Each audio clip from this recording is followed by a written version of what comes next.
Kechagina Samsung S26 chiqib hammani hayratga solib turgan bir paytda kamerasi bilan. Bunisiga nima bo'ldi? Honor Robot Pxone.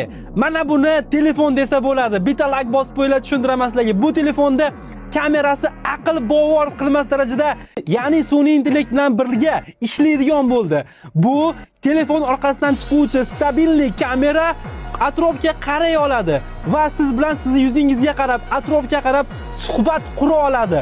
Honor nimalar qilmoqda? Do'stlar, bitta like bosib qo'yinglar. Mana buni kelajak desa bo'ladi do'stlar.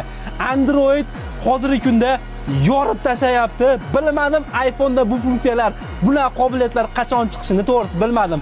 Lekin Honor Robot yorvordi. Haqiqatan yorib tashladi. Bitta like bosib qo'yinglar. Bu telefon qachon sotuvga chiqish haqida to'g'risi ma'lumotim yo'q, lekin mana bu funksiya haqiqatan kelajak. Kelajakka xush kelibsiz do'stlar. Biz kelajakdamiz. Like, podpiska bosib qo'yinglar. Shunaqa eng so'nggi texnologiyalar olamiga kerakli bo'lgan videolar faqatgina usta X'da bo'ladi. Like, podpiska sizdan, xizmat qilish bizdan. Bosdik.